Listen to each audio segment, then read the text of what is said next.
여러분 혹시 신앙생활을 하시면서 참 하나님이 안 도와주신다 이런 생각 들었을 때가 있었습니까? 살다 보면 한두 번 그런 일이 있는데요. 그럼 꼬여도 이렇게 꼬일 수가 없어요. 하필이면 그때, 하필이면 바로 그 일이 거기서 일어난다고 하는 것이 주여 하나님 조금만 좀 도와주시지, 조금만 도와주시지, 어떻게 하나님 이러실 수가 있습니까? 뭐 이런 경험 혹시 있으십니까? 살다 보면 그런 때가 있죠. 아니 하나님 전능하신 분이신데 다 아실 거 아니에요. 조금만 좀 도와주시지.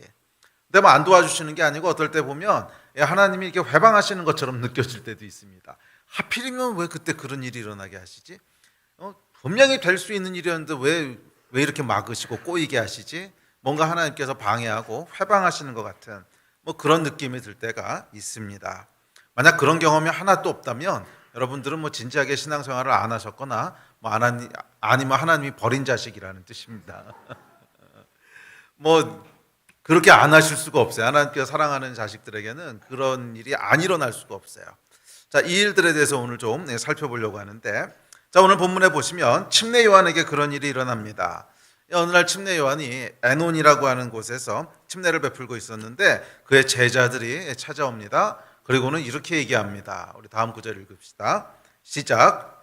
그들이 요한에게 가서 이르되 라삐여 선생님과 함께 요단강 저편에 있더니 곧 선생님이 증언하시던 이가 침례를 베풀매 사람이 다 그에게로 가더이다. 예.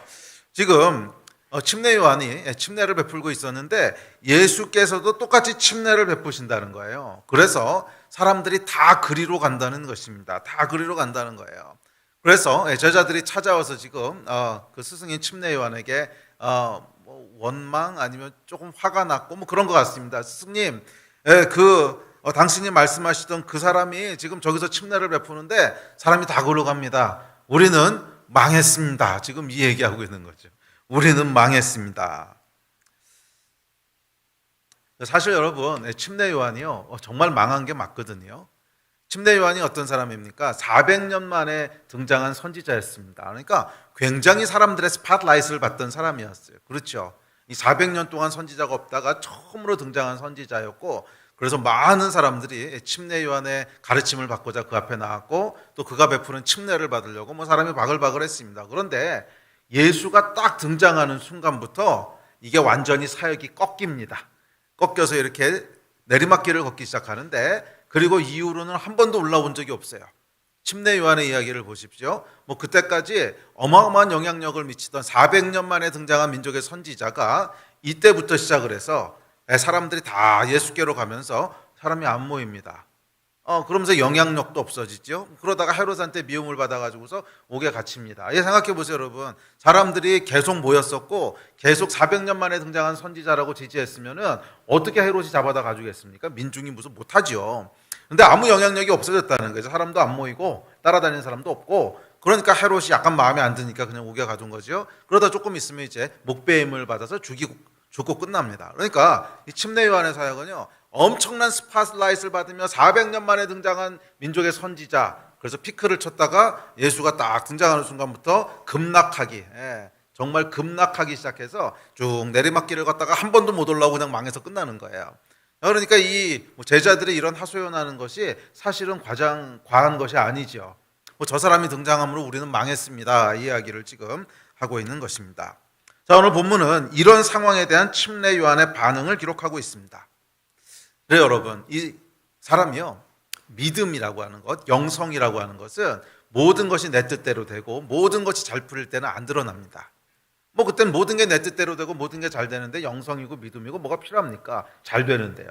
뭐 잘 되면 사람들은 별 문제 없습니다. 굳이 하나님한테 원망하지도 않고요. 뭐 그냥 아무 문제 없이 삽니다. 그런데 문제는 내 뜻대로 안 되는 것 같아 보일 때, 더군다나 하나님께서 안 도와주시는 것 같을 때, 그때 우리 안에 진짜 뭐가 있는지가 이게 드러나게 되는 거예요. 진짜 무엇이 있는지가 드러나게 됩니다. 나의 믿음은 무엇이었고 나의 영성은 무엇이었는지가 드러나게 됩니다. 그래서 어쩌면 하나님께서 당신의 자녀들에게 이런 어려움들을 허락하시는 이유가 아마 이것 때문이 아닐까 싶습니다. 우리 안에 진짜 뭐가 있는지 나도 모르거든요. 뭐 하나님은 아시겠지만 나도 모르죠. 그런데 이런 상황을 통해서 우리 안에 있는 뭐가 있는지가 진짜 드러나게 될 때 비로소 우리가 회개할 것은 회개하고 또 다음 단계로 나가게 될 것은 나가게 되는 이런 변화가 일어날 수 있기 때문에 어쩌면 하나님께서 우리 안에 진짜 무엇이 있는지 이렇게 보여주시는 것 같아요. 그래서 하나님께서 때때로 이런 상황들을 허락하십니다. 안 도와주시는 것 같은 상황, 어쩌면 하나님이 방해하시는 게 아닐까 하는 것처럼 느껴지는 상황, 이런 상황을 통해서 우리 안에 있는 것들을 보게 됩니다. 자, 오늘 본문에도 보시면 이제 침례 요한이 정확히 이런 상황에 처했습니다. 이때부터 시작해서 마지막 순교할 때까지가 계속 그런 상황이었죠. 그리고 이 일을 통해서 침례 요한 안에 있는 믿음이 무엇이고 영성이 무엇인지가 비로소 드러나게 됩니다. 자, 오늘은 우리가 침례 요한의 이 반응을 통해서 요한 안에 있었던 믿음이 무엇이고 그의 영성이 무엇인지를 함께 살펴보면서 저와 여러분 안에도 침례 요한과 같은 믿음 그리고 영성이 충만하게 되기를 주의 이름으로 축원합니다. 자, 시작해 봅시다. 사람들이 믿는 바가 있습니다. 성경과 관계없이 사람들이 믿는 바인데요. 그건 뭐냐면 하늘은 스스로 돕는 자를 돕는다라고 하는 말입니다. 성경에 나온 말은 아니에요. 그런데 하늘은 스스로 돕는 자를 돕는다는 말입니다. 이게 뭐예요? 열심히 하면 하늘도 돕는다는 거죠. 열심히 하면 하늘도 돕는다는 것입니다. 맞아요. 우리는 하나님의 주권과는 상관없이 그냥 사람이 열심히 노력하고 성실히 뭔가 하면 열매도 얻고 또 성공도 한다고 생각합니다. 열심히 하는 사람은 하나님 도와주신다고 믿는 거죠. 그런데 오늘 본문 말씀에 보면 정반대 상황이 등장합니다. 정반대 이야기를 합니다. 뭐예요? 하나님께서 스스로 돕는 자를 망하게 하고 계신 거예요. 하나님께서 스스로 돕는 자를 망하게 하고 계신 것입니다. 이 침례 요한이 어떤 사람이었습니까? 정말 신실한 하나님의 사람이었어요. 정말 신실한 하나님의 사람, 이런 사람이 없다고 예수님이 칭찬하실 정도로 정말 신실한 하나님의 사람이었습니다. 정말 하나님 나라를 위해 헌신했던 사람이고 평생을 그렇게 살았던 사람인데 하나님께서 지금 이 사역을 망가뜨리고 계신 거예요. 이 사역을 망하게 하고 계신 거예요. 사역만 망한 것이 아니라 그의 삶 전체가 이제 내리막길을 걸으면서 결국 망하고 끝나게 하시는 이런 것으로 우리가 보고 있습니다. 요한의 제자들이 화가 난 것도 당연합니다. 그렇지 않았겠어요? 요한의 제자들이 화가 난 것도 당연했습니다. 아니, 이 바닥에도 상도가 있는데 똑같은 것을 하냐? 그렇잖아요. 똑같은 것을 하냐? 하려면 저기 다른 나라 가서 하든지 좀 멀리 떨어져서 하든지 거기서 똑같은 것을 하면 어떡하란 말이냐? 저 사람 때문에 우리가 망했다. 이런 이제 원망이 나오기 시작합니다. 자, 우리도 여러분 살다 보면 이런 원망하는 마음이 들 때가 있습니다. 그렇지 않습니까? 하나님이 조금만 도와주시면 될 것 같은데, 조금만 도와주시면 될 것 같은데, 아니 도와주시는 건 고사하고 방해만 안 하셔도 될 것 같은데, 방해만 안 하셔도 될 것 같은데, 아니 나쁜 짓 하자는 것도 아니고 주를 위해 열심히 살겠다는 건데, 근데 이상하게 하나님께서 도와주지를 않으십니다. 아니 도와주지 않으시는 게 아니라 오히려 방해를 하시는 것처럼 보입니다. 야, 이건 분명히 되는 거야. 안 될 수가 없어. 그날 비만 안 오면 돼. 그러면 꼭 그날 비가 와요. 이런 경험 여러분 있지 않으세요? 야, 이거는 안 될 수가 없어. 안 되면 기적이야. 그런데 딱 그때 암이 발견된다든지 이런 일들. 마치 하나님이 방해하시는 것처럼 느껴집니다. 저도 살면서 개인적으로도 이런 경험이 있고 또 주변에 신실하신 목사님들 보면 이런 일들을 많이 겪으세요. 정말 신실하신 분이시고 정말 충성된 분이시고 정말 예수밖에 모르시는 분들인데, 야, 그건 정말 안 되면 기적이야. 그런데 안 돼요. 그건 안 될 수가 없어. 그런데 망해요. 참 이상하죠. 정말 어떨 때 보면 하나님께서 막 일부러 방해하시는 것 같은 그런 마음이 들 때가 있습니다. 신실한 목사님들뿐만 아니라 저도 그런 경험이 있고 아마 여러분도 그런 경험이 있으실 거예요. 야, 하나님이 어떻게 이렇게 안 도와주시냐? 아니 방해만 안 하셔도 좋겠다. 말로는 그렇게 안 해도 마음 깊은 곳에서부터 그런 좀 쓴뿌리 불편한 마음들이 올라오는 그런 상황들이 있습니다. 이 하나님이 협조를 안 해주시는 상황이죠. 일전에 어떤 교회를 갔더니 그 교회가 이제 건축을 잘했더라고요. 참 건축을 너무 잘했어요. 너무 예쁘게 잘했는데 그 목사님이 이제 간증을 하시더라고요. 야, 이 건물에 간증이 있습니다. 그러더니 이게 코비드 직전에 건축을 했던 건축인데 일단 하나님이 정말 도와주셔서 말도 안 되는 싼 값에 했다는 거예요. 와, 그리고 값을 말해주시는데 정말 말도 안 되는 값이에요. 정말 말도 안 되는 정말 싸게 했는데 너무너무 잘한 거예요. 그런데 지금은 이제 코비드 지나면서 자재값이랑 인건비가 엄청나게 오른 데다가 또 전쟁 있잖아요. 우크라이나 전쟁 때문에 이게 자재가 안 들어와가지고서 지금 만약 그 건물 건축하려고 그러면 한 2.5배, 3배 정도 비용이 든다는 거. 듣고 보니까 그렇더라고요. 이게 코비드 전보다 거의 2배 가까이 지금 올랐고요. 그러고 그 교회는 특별히 너무 싸게 했었기 때문에 그거하고 비교하면 정말 한 2.5배, 3배 정도의 이런 비용이 든다는 거예요. 그래서 간증을 막 하시다 얼마나 감사한지 모르겠다고 간증을 막 하는데 와, 그 이야기를 듣고 있는데 저는 속이 쓰리더라고요. 우리는 속이 막 쓰리는 거예요. 건축을 하게 하시려면 좀 빨리 하게 하시든지. 아니 그때 그렇게 하실 수 있는 능력이 있으신 양반이 말이에요. 모르셨겠냐는 거예요. 이렇게 값이 오를 걸 모르셨겠냐고. 아셨을 거 아니에요. 또 우크라이나 전쟁 날 거 아셨을 거 아니에요. 그러면 이렇게 비용이 오를 거 아셨을 거 아니에요. 우리가 건축해야 되는 거 아셨을 거 아니에요. 그럼 좀만 도와주시면 되잖아요. 누가 뭐 하늘에서 금가루를 뿌려달랍니까? 뭐 어쨌습니까? 조금 빨리 할 수 있도록만 해줬어도 되는 거 아니에요. 코비드 전에 그때만 했으면 되는데 이렇게 협조를 안 해주시면 참 우리가 다른 건물 짓겠다는 것도 아니고 주 섬기는 성전 짓겠다는 건데 하나님의 집인데 좀 협조해 주실 수도 있잖아요. 이게 이렇게 속이 쓰립니다. 이런 상황을 우리는 수시로 겪습니다. 여러분 안 겪으세요? 사도 바울도 그 얘기를 했습니다. 사도 바울이 뭐라 그랬냐면 고린도전서에 이렇게 얘기합니다. 시작.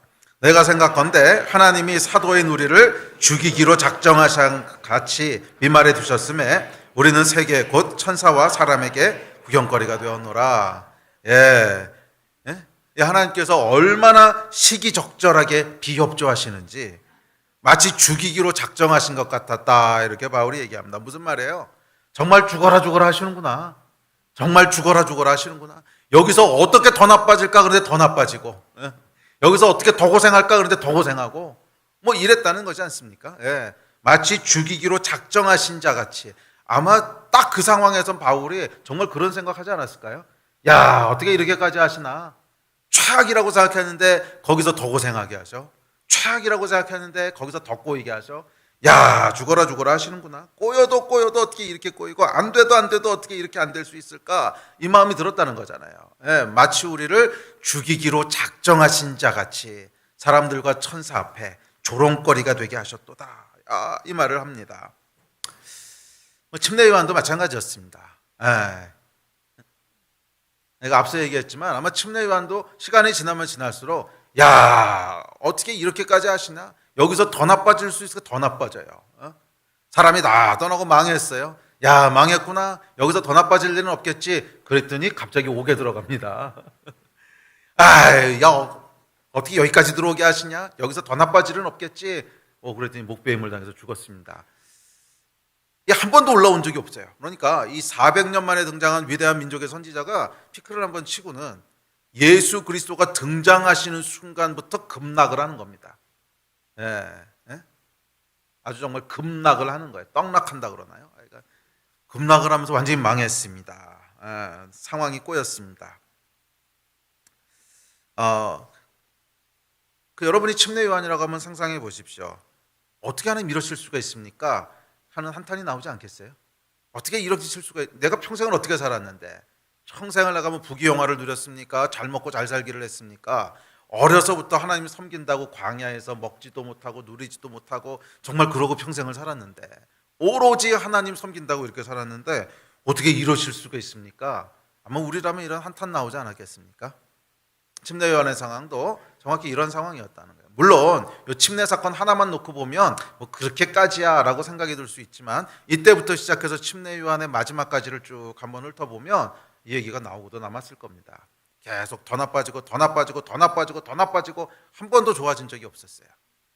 자, 이런 상황 가운데서 침례 요한이 침례 요한이 지금 이런 상황 가운데 처하게 됐습니다. 자, 그런데 참 놀랍고 감사한 것은 이 상황 속에서 비로소 침례 요한 안에 무엇이 있는지가 진짜 드러나기 시작합니다. 그것이 침례 요한의 영성이고 침례 요한의 믿음이었습니다. 사람은 여러분 모든 것이 마음대로 풀릴 때는 그 안에 진짜 뭐가 있는지 몰라요. 나도 모르고 사람들도 몰라요. 하나님은 아시겠지만 나도 모르고 사람들도 몰라요. 그래서 하나님께서는 그것을 볼 수 있는 기회를 주십니다. 우리 안에 진짜로 무엇이 있는지. 우리가 믿는다고 생각하는 그 믿음이 어떤 건지, 우리의 영성이 무엇인지를 드러나게 하십니다. 그리고 그 드러나는 것이 축복 아니겠습니까? 그것이 드러나지 않고 쭉 마지막까지 갔다면 마지막에 하나님을 대면하는 순간 당황스러워졌을 거예요. 그런데 미리 보게 하심으로 마지막에 하나님을 대면할 수 있는 걸 준비할 수 있게 하시잖아요. 참 감사한 것으로 취하시기를 바랍니다. 아멘. 자, 그래서 오늘은 이 상황 속에서 침례 요한의 반응을 보면서 침례 요한 안에 정말 무엇이 있었는지, 그의 믿음이 무엇이고 영성이 무엇인지를 함께 살펴보면서 저와 여러분 안에도 이런 믿음과 영성이 충만하기를 주의 이름으로 축원합니다. 자, 이 상황에 대한 침례 요한의 첫 번째 대답입니다. 27절입니다. 시작. 요한이 대답하여 이르되 만일 하늘에서 주신 바 아니면 사람이 아무것도 받을 수 없느니라. 아멘. 자, 이것이 여러분 침례 요한의 첫 번째 믿음이었고 영성이었습니다. 하늘에서 주신 것이 아니면 사람이 아무것도 받을 수 없다는 거예요. 하늘에서 허락하신 것이 아니면 사람이 아무것도 받을 수 없다는 거예요. 이것이 침례 요한이 믿었던 믿음이었고 그의 영성이었습니다. 그러니까 뭐냐 하면 사람은 하나님이 주신 것만 받을 수 있다는 거예요. 아니, 하나님이 주신 것만 받아야 된다는 거예요. 그것 이상을 받으려고 하면 안 된다는 거예요. 하나님이 주신 것에만 만족해야 된다는 것입니다. 그것이 침례 요한의 첫 번째 영성입니다. 하나님은 실수가 없으세요. 실수가 없으세요. 그래서 무엇을 우리에게 주셔야 될지를 정확하게 아는 분이세요. 무엇이 우리에게 베스트인지를 정확하게 아는 분이세요. 절대 실수하지 않으신다는 거예요. 그러니까 우리한테 원래 이만큼을 줬어야 되는데 아이고 미안하다, 내가 아까 실수해가지고서 하도 바쁘다 보니까 요거밖에 안 줬네, 미안, 이런 게 없다는 거예요. 한 톨도 하나님 틀리지 않으세요. 정말 쌀 한 톨도 틀리지 않게 정확히 우리에게 주셔야 될 것만 주시는 분이시라는 것입니다. 아멘이십니까? 우리 하나님은 실수가 없으세요. 절대로 우리에게 주셔야 될 것들을 놓치거나 실수하는 분이 아니세요. 반드시 베스트를 주시는 분이신 것을 믿습니다. 그래서 사람은 하나님이 우리에게 주신 것에 만족해야 돼요. 그것을 베스트로 받아야 됩니다. 그렇지 않고 하나님이 주시는 것 이상으로 넘어가려고 하면 그것은 과욕이 되고 죄가 됩니다. 그분께서 우리에게 주시는 것만큼이 우리에게 베스트입니다. 아멘. 우리는 그렇게 보이지 않을 수 있어요. 아이고 어떻게 이거밖에 안 주십니까? 그래도 그게 베스트입니다. 아멘이십니까? 아멘이 굉장히 작네요. 믿으셔야 돼요, 여러분. 아멘이십니까? 이것이 침례 요한이 보여주는 그의 영성이었습니다.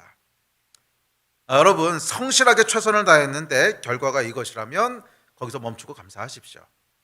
물론 우리가 죄를 짓거나 게으르거나 그래서 일이 망가지는 건 회개해야지요. 그러나 그게 아니고 정말 성실하게 일했고 정직하게 일했는데 결과가 그거다. 그러면 거기서 멈춰야 돼요. 그리고 감사하셔야 돼요. 여기까지가 하나님이 나에게 주신 바입니다. 이렇게 고백해야 됩니다. 여기까지가 하나님이 나에게 주신 바입니다. 아멘. 거기서 멈추지 않고 더 나아가려고 하고 더 깊게 들어가려고 하면 다른 사람을 원망하게 됩니다. 저놈이 그렇게 하는 바람에 내가 이렇게 됐어. 원망이 나오게 됩니다. 요한도 얼마든지 그렇게 생각할 수 있었습니다. 아니, 내가 지를 얼마나 높여주고 지지해 줬는데 나랑 똑같은 침례 사역을 해? 딴 거 하면 되잖아. 멀리 가서 하면 되잖아. 충분히 그렇게 원망할 수 있었습니다. 누구를? 예수님을, 하나님을. 여러분, 원망의 무서운 점이 뭔지 아십니까? 처음엔 사람에 대한 원망으로 시작하지만 크리스찬들은요, 사람에 대한 원망은 반드시 하나님에 대한 원망까지 가요. 이거 안 가는 경우는 못 봤어요. 사람에 대한 원망은 반드시 하나님에 대한 원망으로 가요. 처음에는 사람에 대한 원망으로 시작합니다. 어떻게 저 인간이 그럴 수 있고, 그때 제가 그래가지고 내가 망했고 손해를 받고, 그렇게 원망이 있다가 더 깊게 들어가게 되면 어떻게 되냐면, 근데 하나님은 이걸 왜 안 막아주셨지? 반드시 그걸로 가게 돼 있어요. 그런데 하나님은 이걸 왜 안 막아주셨지? 아니, 하나님이 아실 텐데, 아시는 분이 왜 나를 안 도와주셨지? 반드시 하나님에 대한 원망으로 이어지게 돼 있습니다. 그래서 여러분, 멈추는 걸 할 줄 아셔야 돼요. 여기까지가 하나님이 나한테 주신 거야. 이거 하실 줄 알아야 돼요. 안 그러면 하나님을 원망하게 됩니다. 하나님을 원망하게 됩니다. 사람이 아니라. 여러분, 하나님의 완전한 주권을 인정하십시오. 지난주에 우리가 살펴본 거듭남이라고 하는 것의 시작이 그거였잖아요. 하나님의 주권을 인정하는 것. 하나님은 왕이십니다. 그분은 모든 것을 당신 마음대로 하실 수 있는 권한이 있으십니다. 이게 여러분 거듭남의 시작 아니었습니까? 이제 그렇다면 여기까지가 나에게 주신 바입니다. 하나님께서는 실수가 없으십니다. 이 하나님의 완전한 주권을 인정하시기 바랍니다. 여기까지가 나에게 베스트입니다. 이게 여러분 믿음이고 영성입니다. 믿음이라고 하는 건 뭐냐면 이렇게 될 것을 믿습니다 하는 세뇌가 아닙니다. 그러니까 믿음이라고 하는 것은 어떤 사실을 내가 믿는다라는 게 아니에요. 믿음의 대상은 어떤 사실, 팩트가 아니고 인격이에요. 하나님이라고 하는 분을 믿습니다. 이거예요. 그러니까 예를 들어 제가 동의간사를 믿어 하는 얘기는 뭐예요? 신뢰해 이 얘기죠. 믿음이 정확히 그 얘기예요. 정확히 그 얘기예요. 하나님을 신뢰한다는 뜻입니다. 이렇게 될 것을 믿고 저렇게 될 것을 믿고 병을 고쳐주실 것을 믿고 뭐를 해줄 것을 믿고 아니요 그런 건 다 결과적인 것이고 본질은 뭐예요? 하나님을 신뢰한다는 것이 믿음입니다. 하나님을 신뢰한다는 건 뭡니까? 하나님은 실수가 없으시고 나에게 가장 좋은 것을 주신다는 것을 신뢰하는 거예요. 이 믿음 가운데 서시기를 주의 이름으로 축원합니다. 그게 영성이에요. 자, 모든 사람에게는 하나님께서 정해놓으신 선이 있습니다. 여기까지야. 딱 정해놓으신 선이 있어요. 허락하신 선이 있어요. 그 선까지가 나에게 베스트입니다. 사람은요 무조건 많은 것을 좋아하고 무조건 성공하는 것을 좋아하지만 하나님이 보시는 관점은 달라요.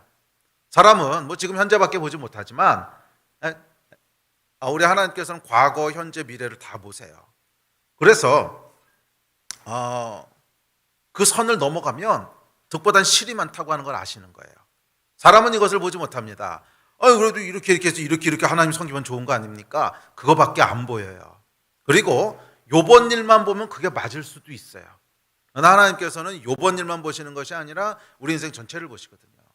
그렇지. 요번 일만 보면 네 생각이 맞을 수도 있어. 거기서 더 하고 더 많고 더 좋으면 뭐 더 좋을 수도 있어. 그렇지만 그것 때문에 네 인생에 독이 되는 건 생각해봤니? 이 얘기를 하시는 거예요. 우리는 모르거든요. 우리는 몰라요. 우리의 미래가 어떻게 될지 몰라요. 그래서 우리는 무조건 많은 것을 좋아하고 무조건 더 큰 것을 좋아하지만 하나님께서는 그렇지 않으세요. 항상 선을 정하세요. 여기까지가 너한테 베스트야. 여기서 넘어가면 사람의 눈에는 좋아 보일 수 있어도 결국 네 인생을 망치는 독이 돼. 그래서 하나님께서 선을 딱 그으십니다. 이것은 넘어가면 안 돼. 여기까지야. 그러므로 여러분 하나님이 정하신 선을 넘으려고 하지 마십시오. 자족하기를 배우십시오. 자족하기를 배우십시오. 이게 영성입니다. 바울이 이렇게 얘기합니다. 자, 시작. 내가 궁핍함으로 말하는 것이 아니니라 어떠한 형편에든지 나는 자족하기를 배웠노니 나는 비천에 처할 줄도 알고 풍부에 처할 줄도 알아. 모든 일 곧 배부름과 배고픔과 풍부와 궁핍에도 처할 줄 아는 일체의 비결을 배웠노라. 아멘. 여러분 자족하기를 배우는 게 뭐예요? 영성이라는 거예요. 자족하기를 배우는 것이 영성입니다. 하나님이 살아계신데 당연히 알아서 제일 좋은 것을 주셨겠지. 이 믿음이 영성이라는 거예요. 아멘. 기억하십시오 여러분. 하나님께서는 실수가 없으십니다. 조바심 내지 마십시오.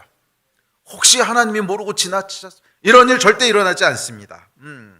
그것이 정말 여러분의 몫이라면 여러분이 숨고 도망가도 끝까지 쫓아오셔서 여러분 입에 떠먹여 주세요. 절대로 여러분의 몫을 놓칠 리가 없어요. 아멘. 많은 경우 우리가 신앙생활 하면서요 조바심을 내요. 이러다가 혹시 놓치는 거 아니야? 이러다가 내가 누릴 수 있는 뭔가 손해보는 게 아니야? 그런 일은 절대로 일어나지 않습니다. 우리가 죄만 짓지 않으면 그러므로 여러분 조바심 내야 될 것은 내가 하나님 앞에 범죄할까 봐 조바심을 내야 되는 것이지 누리지 못할까 봐 조바심 내시지 마십시오. 그것은 믿는 자의 태도가 아닙니다. 정말 여러분들이 땅끝까지 도망가도요 정말 하나님이 주실 거면 땅끝까지 쫓아오셔서 떠먹여 주세요. 그 예가 어디 나와 있습니까? 다윗을 왕으로 세우시기로 하나님이 결정하셨어요. 그랬더니 어떻게 해요? 숨어 있어도 쫓아오시잖아요. 사무엘을 보내서 기름 부으라고 했는데 그 집에 가보니까 다윗은 없습니다. 다윗이 있다는 얘기도 안 해요. 그냥 형들만 쭉 보여줍니다. 다윗은 저 멀리 떨어진 그 뭐 산인지 숲인지 하여간 거기 숲은 없겠지. 광야에서 하여간 뭐 양떼 치고 있었어요. 숨어 있었어요. 그런데 하나님께서 찾아내시잖아요. 끝까지 숨어 있는 다윗을 찾아내셔서 그에게 기름 부어 왕으로 세우시는, 정말 여러분에게 주시기로 되어 있는 것이라면 절대 놓치지 않으세요. 절대 놓치지 않으세요. 조바심 내지 마세요. 아멘. 우리 하나님은 좋은 거 주시는 분이세요. 주기로 결정하셨으면 절대로 놓치지 않는 분이세요. 쫓아가서 먹여주는 분이세요. 아멘. 예, 조바심 내지 마시고 안심하십시오. 그게 영성입니다. 제가 존경하는 선교사님 한 분이 계신데요. 선교사님은 평생 어떻게 사셨냐면, 어떤 분이 이제 후원하시겠다고 말씀을 꺼내십니다. 근데 선교사님들이 이제 후원이 있으셔야 사역을 하시잖아요. 후원하시겠다고 말씀하시면 항상 주제를 딴 데로 돌리세요. 항상 주제를 딴 데로 돌리세요. 이번에 그 프로젝트 하는데 혹시 돈 필요하지 않으세요? 그럼 오늘 날씨가 너무 좋은데요. 황사 없는 게 언제 얼마만입니까? 뭐 이러시는 거예요. 그다음에 또 뭐 좀 제가 후원 좀 하려고 그러는데 계좌번호적으로 요즘 한국이 이게 참 문제네요. 뭐 신문 보니까 이렇던데, 계속 주제를 돌리시는 거예요. 예. 근데 왜 돌리셨냐면 그분 안에 있던 믿음이 있었는데, 그 믿음은 하나님이 주시고자 한 것이면 내가 도망가도 주신다. 하나님이 주시기로 한 것이면 내가 피하고 도망가도 주신다. 만약 그렇지 않으면 받으면 안 된다. 그렇죠. 하나님이 주신 것이 아닌데 받으면 안 되잖아요. 그게 믿음이 있었어요. 그래서 평생 후원 얘기만 나오면 계속 얘기를 돌리시는데 평생 한 번도 부족한 걸 본 적이 없고, 충분하게 하나님께서 채우시는 것을 제가 봐왔습니다. 그래서 부족하지만 제 안에도 이 믿음을 가지려고 저도 많이 노력합니다. 그래서 저희 건축이요, 뭐 이게 베스트니까 그렇게 하라고 하셨겠죠. 뭐 3배가 될지 4배가 될지 모르겠지만 뭐 하나님이 그렇게 하라 그랬으면 그게 베스트니까 그렇게 하겠죠. 아멘. 조바심 내지 말고 그냥 편안하게 하나님 하시는 일을 지켜보는 것, 그게 여러분 믿음 아니겠습니까? 기억하십시오. 하나님은 여러분을 지키십니다. 졸지도 않으시고 지키십니다. 시편 말씀 같이 봅시다. 시작. 여호와께서 너를 실족하지 아니하게 하시며 너를 지키시는 이가 졸지 아니하시리로다. 이스라엘을 지키시는 이는 졸지도 아니하시고 주무시지도 아니하시리로다. 아멘. 이 자족하는 영성이 있을 때 우리는 안식을 누리게 됩니다. 샬롬, 평강을 누리게 됩니다. 선을 넘어가려고 하는 나의 어떻게 보면 욕심이죠. 그 욕심은 우리 영혼에서 안식을 뺏어가요. 그리고 불안과 염려를 불러옵니다. 그러나 침례 요한에게 있었던 주신 바 영성, 주신 바 아니면 아무것도 할 수 없느니라, 이 영성이 있을 때 우리 영혼은 비로소 샬롬, 평강을 누리게 됩니다. 하나님이 주시는 것까지만, 그 이상은 no thank you, 주셔도 안 받습니다. 이게 여러분 믿음이에요. 하나님이 주시는 것까지만, 그 이상은 no thank you, 주셔도 안 받습니다. 이 고백이 있을 때 우리는 영혼의 평화를 누리게 되는 줄 믿습니다. 혹시 선을 넘으셨습니까? 그렇다면 지금이라도 멈추십시오. 그거 계속 넘어가면요, 원망의 불안과 불평을 우리 삶 가운데 쌓게 됩니다. 우리 하나님이 주신 것이 아니면 아무리 열심히 모으고 아무리 열심히 성취해도 그거 우리 게 아니에요. 우리 게 아니에요. 사람은 하늘에서 주신 바가 아니면 아무것도 받을 수 없습니다. 아멘이십니까? 이것을 인정하십시오. 그게 믿음이에요. 혹시 여기 불안하고 조바심 가운데 있으신 분 계십니까? 이제 그렇다면 숨을 좀 크게 한번 쉬세요. 해보세요 한번. 그리고 좀 이렇게 편안하게 릴렉스해서 기대 앉으세요. 오케이. 그러고 릴렉스 하십시오. 아멘. 주께서 일하십니다. 여러분을 위해 일하십니다. 이스라엘을 지키시는 이는 졸지도 않으시고 주무시지도 아니하십니다. 아멘. 우리 하나님 그런 분이세요. 할렐루야. 요한의 두 번째 영성이 있습니다. 28절에서 30절입니다. 우리 같이 읽을까요? 시작. 내가 말한 바 나는 그리스도가 아니요 그의 앞에 보내심을 받은 자라고 한 것을 증언할 자는 너희니라. 신부를 취하는 자는 신랑이나 서서 신랑의 음성을 듣는 친구가 크게 기뻐하나니 나는 이러한 기쁨으로 충만하였노라. 그는 흥하여야 하겠고 나는 쇠하여야 하리라 하니라. 자, 요한의 첫 번째 영성이 안식에 대한 것이었다면 두 번째 영성은 기쁨에 대한 것입니다. 요한에게는 기쁨이 되는 근원이 있었는데 그것은 예수께서 흥하시는 것이었습니다. 예수께서 흥하시는 것이었어요.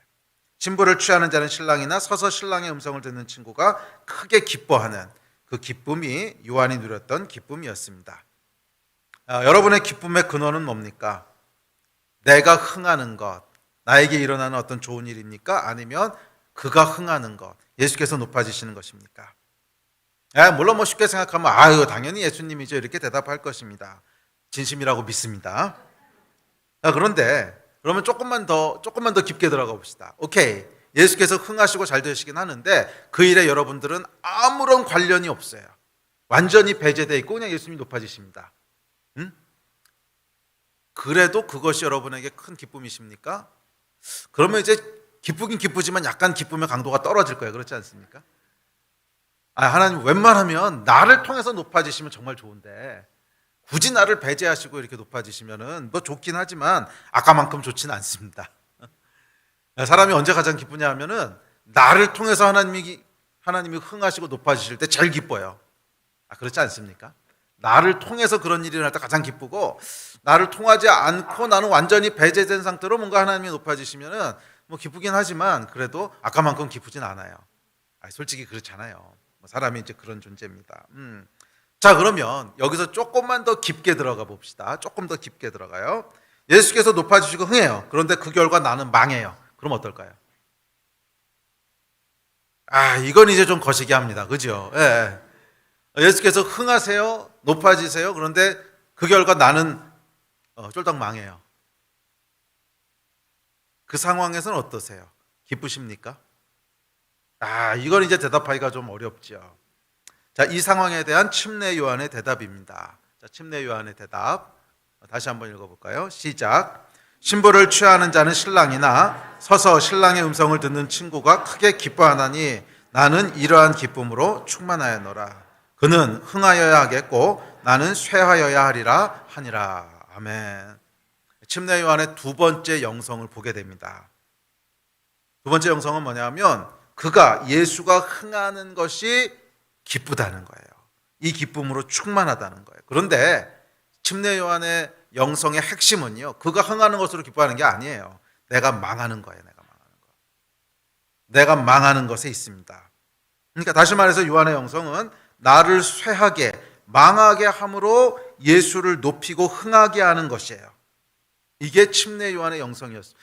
그럼 무슨 좀 이상한 영성이 있습니까? 근데 여러분 잘 생각해 보십시오. 이게 예수님의 십자가 아니었어요? 십자가가 뭐예요? 예수께서 스스로를 쇠하게 하심으로, 망하심으로. 그렇죠. 세상 기준으로는 십자가에서 죄인으로 몰려 십자가에서 수치를 당하시고 죽으시는 것, 이게 여러분 망하는 거지 흥하는 겁니까? 그런데 스스로 망하는 길을 선택하심으로 우리를 흥하게 하셨죠. 이게 예수님이 하셨던 일이잖아요. 십자가. 영성이라고 하는 것이 뭡니까? 영성에 대해 사람들이 여러 가지로 정의하지만 영성의 가장 정확한 정의는 예수님 닮아가는 거 아니겠습니까? 예수님 닮아가는 걸 영성이라고 하는 거잖아요. 그렇다면 예수님의 영성은 뭐였어요? 십자가였거든요. 너희는 흥하여야 되겠고 나는 쇠하여야 하리라. 그래서 십자가의 죽으심으로 우리를 흥하게 하신 이 십자가가 예수님의 영성이었다면 당연히 우리의 영성은 뭐예요? 이 십자가가 우리의 영성 아니겠어요? 침례 요한이 고백했던 그는 흥하여야 되겠고 나는 쇠하여야 하리라. 내가 망함으로, 내가 쇠함으로 예수께서 흥하게 하시고자 하는 이게 여러분 침례 요한 안에 있었던 영성이었다는 것입니다. 자, 넘지 말아야 될 선을 지킴으로 우리가 안식을 누렸다면 이 두 번째 영성, 자신을 죽이는 영성으로 말미암아 우리는 기쁨을 누리게 됩니다. 그래서 요한이 뭐라 그랬냐면 이렇게 얘기합니다. 시작. 나는 이러한 기쁨으로 충만하였노라. 기쁨이 충만했다는 거예요. 자, 내가 흥함으로 내가 쇠함으로 그를 흥하게 하는 이것이 왜 기쁨이고 영성인가 하면 이유가 있습니다. 이게 하나님의 순전한 사랑에 가장 가까운 모습이기 때문에 그래요. 하나님의 순전한 사랑에 가장 가까운 모습이기 때문에 그래요. 하나님의 순전한 사랑은 자신을 망하게 함으로 사랑하는 자를 흥하게 하는 거예요. 그래서 성경이 이렇게 얘기합니다. 우리 다음 구절 시작. 사람이 친구를 위하여 자기 목숨을 버리면 이보다 더 큰 사랑이 없나니. 성경에서 하나님은 사랑이시라고 했어요. 완전하신 사랑은 하나님밖에 없으세요. 그런데 우리도 이제 사랑을 합니다. 사람도 사랑을 하는데 우리 사랑은요 완전히 순수한 하나님의 사랑이 아니에요. 우리의 죄와 이기적인 마음으로 오염되어 있는 사랑이에요. 그래서 사랑이 아닌 건 아닌데 그렇다고 순전한 건 또 아니야. 그렇죠, 여러분. 사랑할 때 보면 내 안에 이기적인 마음이 함께 섞여 있지 않습니까? 그 사람이 물론 잘 되기 원하는 마음도 분명히 있어요. 그러니까 사랑이지만 그 사람과 동시에 그것으로 인하여 나도 즐겁고 나도 어떤 유익을 노리고 나도 그 사람이 잘 되는 걸 통해서 기뻐하는 나의 모습을 또 기뻐하고 그 사람을 잘 되게 하느라고 나를 희생한 내 모습을 자랑스럽게 생각하고 하여간 뭔가 있잖아요. 우리의 사랑은 완전히 순전하지가 않아요. 굉장히 불순물들이 많이 섞여 그럴 수밖에 없어요. 그것이 인간의 사랑의 한계지요. 그 안에 우리의 욕망도 들어있고 욕정도 들어있고 쾌락도 들어있고 또 사랑도 들어있고 이게 한꺼번에 막 섞여 있어요. 그런데 순전한 하나님의 사랑은요, 순전한 하나님의 사랑은 친구를 위하여 자기 목숨을 버리는 거예요. 이게 왜 순전한가 생각해 보세요. 우리가 누군가를 사랑한다 그랬을 때 그 안에 이제 불순물들이 섞여 있어요. 그래서 그것 때문에 나도 좀 유익을 보고 나도 즐거워하고 그 사람 사랑하니까 그 사람도 나를 사랑한다고 하니까 기분도 좋고 이런 것들이 이제 섞여 있단 말이에요. 나라고 하는 게 섞여 있어요. 그런데 죽으면 더 이상 내가 뭔가를 누리고 어쩌고 느끼고 마음 이거 하나도 없잖아요. 죽는 것으로 끝나는 거잖아요. 그래도 이 사람을 흥하게 이게 가장 순전한 사랑에 가깝다는 거예요. 이게 가장 순전한 사람에 가깝다는 거예요.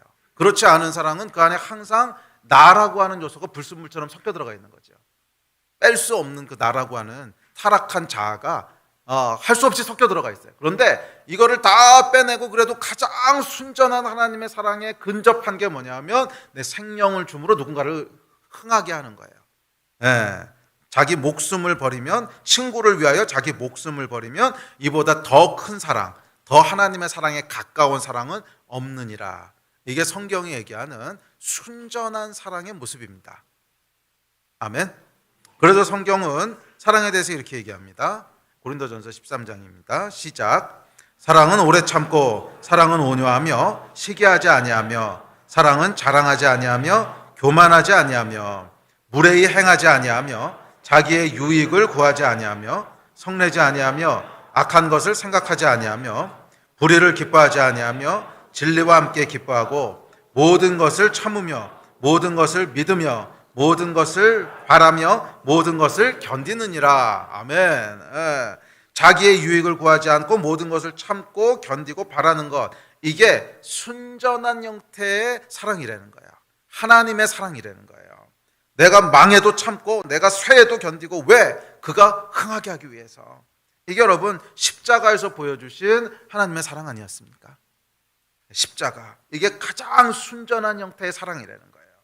그리고 이것이 요한이 보여주는 영성이고 믿음입니다. 이 순전한 하나님의 사랑에 가까워질수록 그것이 영성이라는 거예요. 왜? 영성은 예수 그리스도를 닮아가는 거니까. 예수께서는 십자가에서 죽으셨어요. 그 얘기는 뭐냐면 우리를 사랑하심으로 말미암아 적어도 이 땅에서는 돌려받을 수 있는 것이 아무것도 없었다는 거예요. 물리적인 것뿐만이 아니라 감정적인 거, 그런 것도 돌려받을 게 아무것도 없어요. 그렇죠?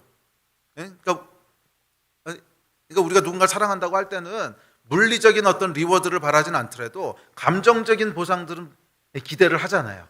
이 사람을 사랑함으로 말미암아 내 안에 뿌듯해지는 마음, 또는 와 나는 그래도 사랑하는 사람이야, 이런 마음, 또는 그 사람이 뭔가 고마워 라고 얘기해 주는 것에서 오는 어떤 만족감. 하여간 우리는 뭔가 심리적인 마음에서 주어지는 리워드 기대하거든요. 그런데 죽으면 아무것도 없어요. 그러니까 이런 리워드를 하나도 못 누려요. 그래도 그가 흥하기를 바라는 것, 이게 뭐예요? 가장 순전한 형태에 가까운 사랑이라는 거예요. 가장 순전한 형태에 가까운 하나님의 사랑, 가장 가까운 형태의 사랑이라는 거예요.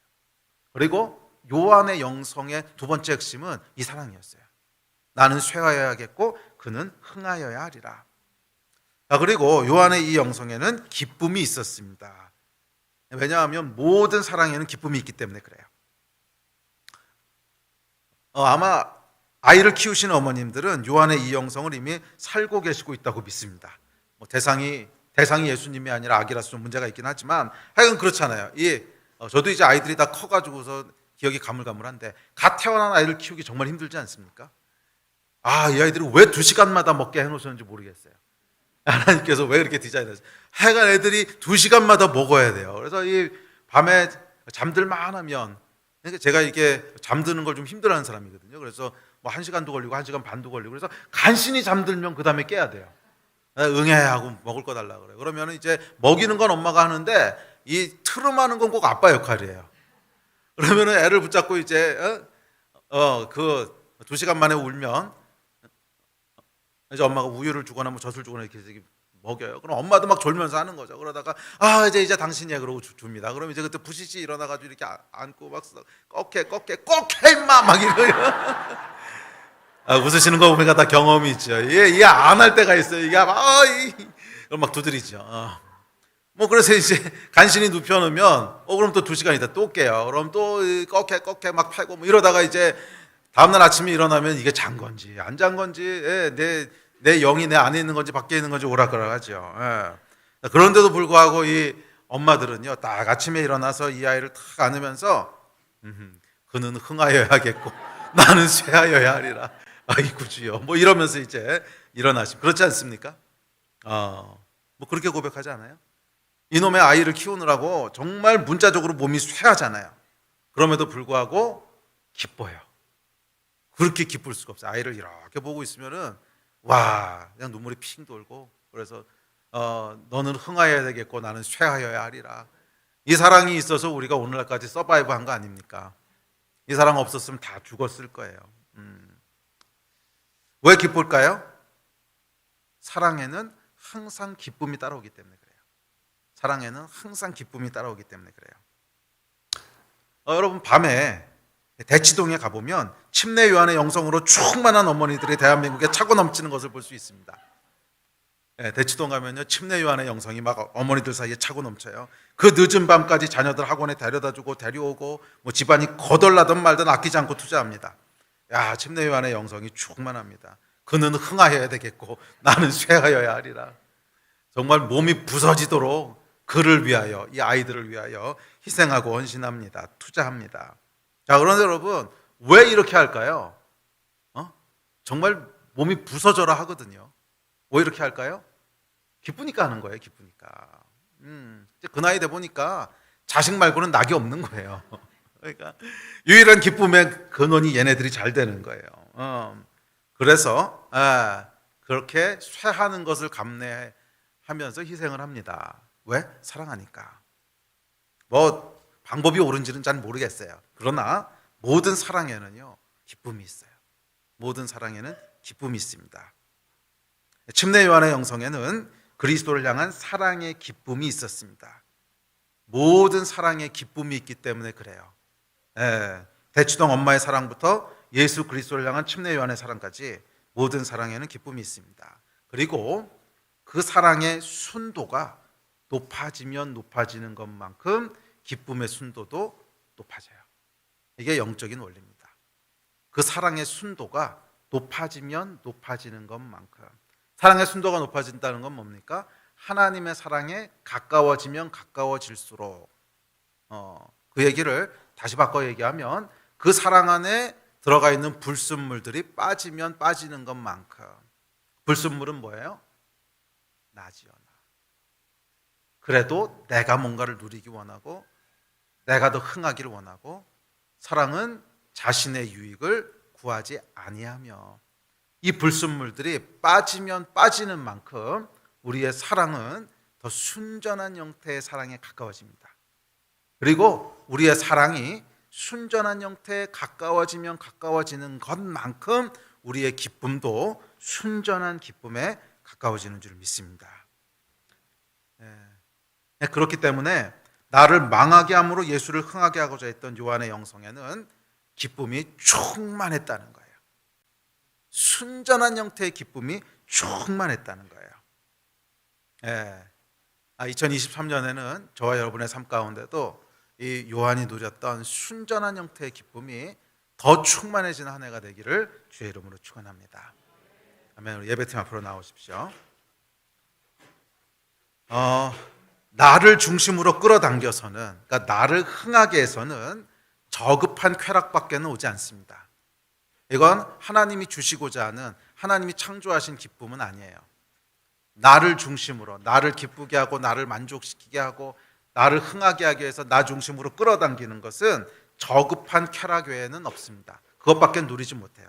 그리고 저급한 쾌락의 특징은 뭐냐면 그때는 즐거운 것 같은데 깨고 나면 괴롭다는 거예요. 술 마셔보신 분들은 무슨 말인지 알 겁니다. 저는 원래 선천적으로 술이 잘 안 받았어요.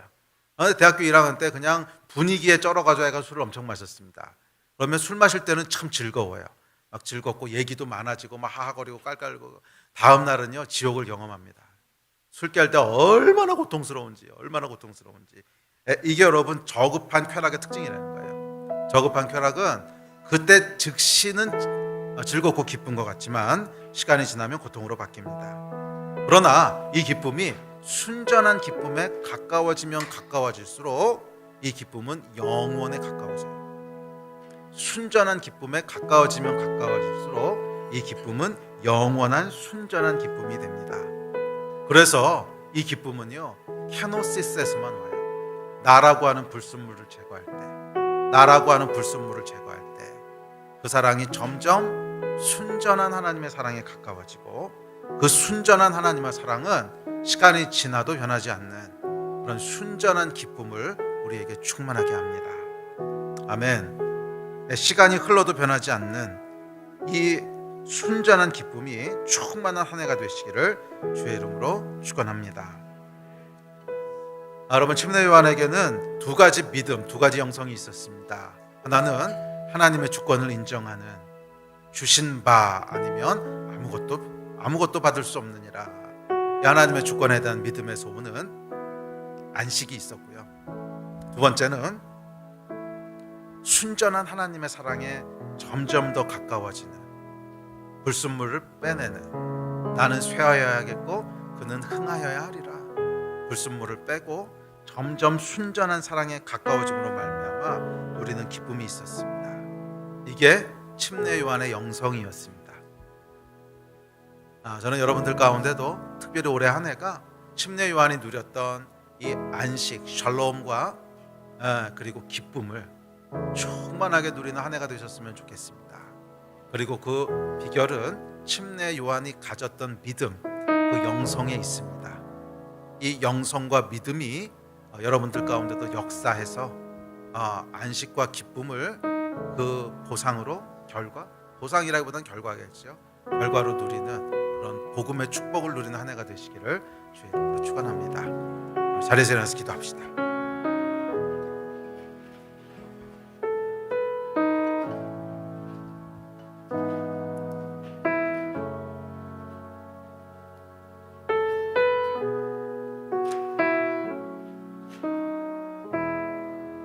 우리 함께 기도하실 때 혹시 여러분 가운데 조바심 가운데 있는 분 계십니까?